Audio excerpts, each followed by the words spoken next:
Meanwhile, Democrats continue to try and swivel away from economic, fiscal, kitchen table issues, which is going to be first and foremost on people's minds come 2022, and move back to social issues.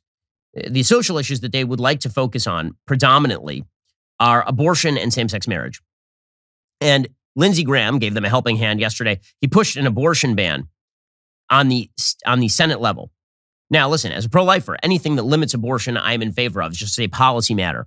As a political matter, running up to an election where the Democratic base is energized on the issue of abortion and where the Supreme Court has now relegated the issue of abortion back to the states, and that is what the Supreme Court did in Dobbs, in overturning Roe versus Wade. The Supreme Court said this is no longer a federal issue. This is a state-level issue. And all abortion restrictions that have been done before, things like banning late-term abortion, they have to have some reference to interstate commerce. And they have to have some reference to the powers of the federal government. So most abortion regulation is going to be done typically at the state level.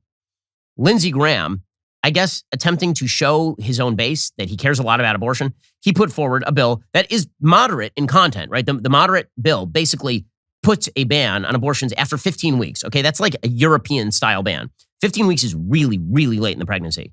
You're already talking a baby that's almost 4 months developed.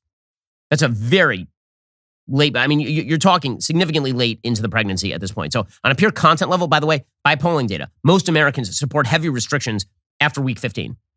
So it's not that the bill is going to be wildly unpopular. It's just that it has no chance of passage in the Democratic Senate. So what exactly are you doing? Why would you do that before an election? It's political malpractice. And right now, the Republicans are basically saying on the Senate level, which is where they need to win, this is not a federal issue. This is a state issue. So vote in your states on abortion, which, by the way, happens to be the proper protocol. As somebody who believes in the Constitution of the United States, the federal government was never given these sorts of powers. If you want to pass a constitutional amendment to restrict abortion at the federal level, do it. But these are not within the powers of the federal government, according to the Constitution of the United States. That's leaving aside my own views on the evils of abortion, and I'm the most pro-life person I know. Okay, but this is, as a legal matter, a state issue, which is what the Supreme Court is saying. Plus, this bill is going nowhere. Plus, it's 2 months before an election. So what exactly is Lindsey Graham doing? It's again, an act of political stupidity at a very high level. Now, that's not to say that Senate Minority Leader Mitch McConnell, he shut down chances of a vote on that.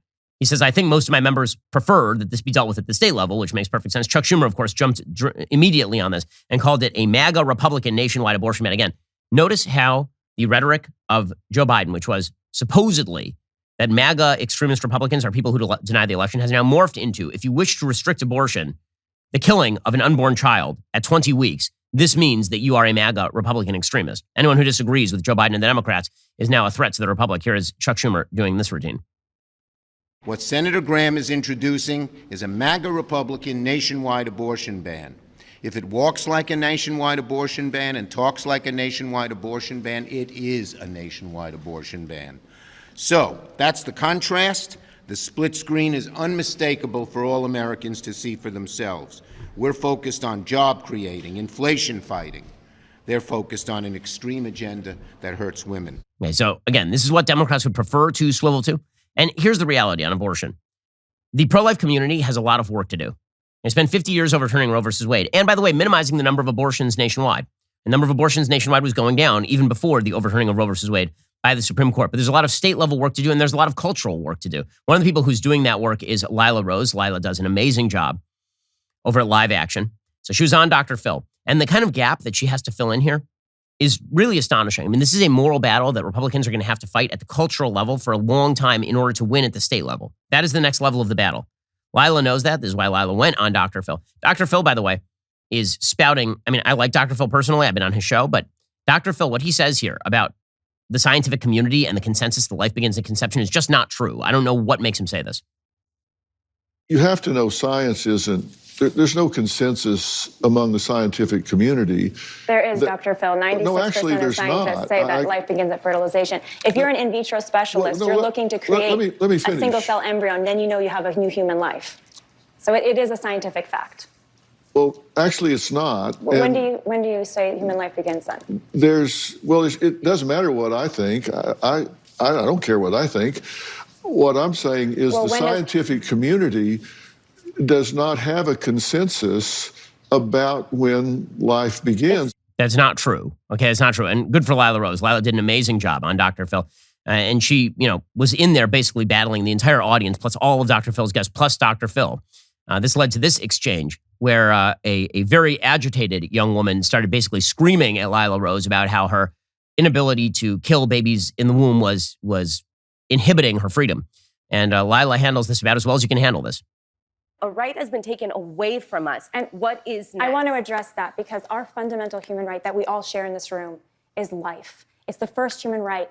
Laws are meant to protect the weak. In a society, who's the weakest? Who's the weakest in the society? A child. The poorest. They don't have a voice. They can't speak. A child in the womb. That's or a, weak. but a poor child would be the weakest. We're going to keep them that way by and a child with disability. Listen, whether you live 10 minutes or 10 years or 100 years, you're a human life, and you have the right to not be killed. Lila does an amazing job here. But this is a battle that Republicans and conservatives and pro-life people are going to have to win, predominantly at the local and state level first. So what Lindsey Graham is doing here by handing the Democrats a talking point in advance of the election is really a bad move politically. Now, Democrats similarly make really bad moves politically.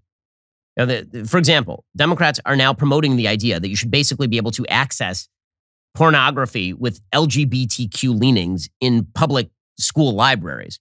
So Joe Biden, for example, she was saying on NBC News that we shouldn't ban any books in libraries in school, like none. So what, we're going to have millions of volumes in every school? Like the school librarian's job is to figure out which books belong on the shelves and which do not. But according to Jill Biden, who has a doctorate in education, which means that she, of course, is a doctor, she says that all books should be in school libraries, apparently including certain books that actually depict cartoon oral sex between queer people. Is there a balance between, this book should be in the library, this book is under review? All books should be in the library. All books. This is America. We don't ban books. All the books? Really? She has no standards. How about Playboy? Old issues of Playboy. Should those be in the library, the school library? What exactly should be in the library?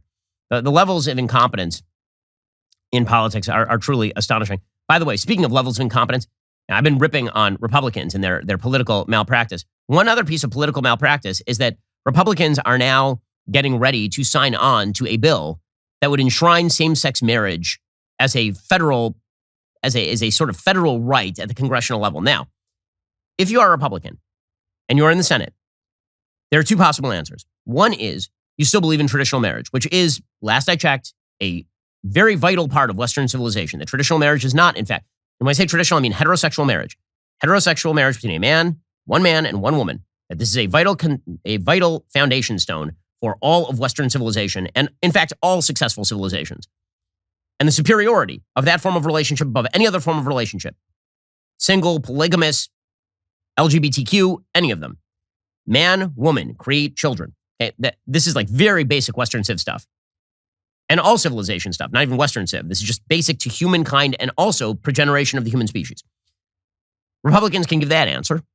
That's still a perfectly acceptable answer. Or if they really want to shy away from the issue in the United States Senate, they can say this is not a federal issue because it is not a federal issue. Republicans do not believe that marriage is a federal issue. Marriage is a state level issue in the same way that abortion is a state level issue, constitutionally speaking. Instead, have weak-kneed Republicans who are selling out on the marriage issue. So which issues won't they sell out on at this point? Who's got two thumbs and wants you to like and subscribe?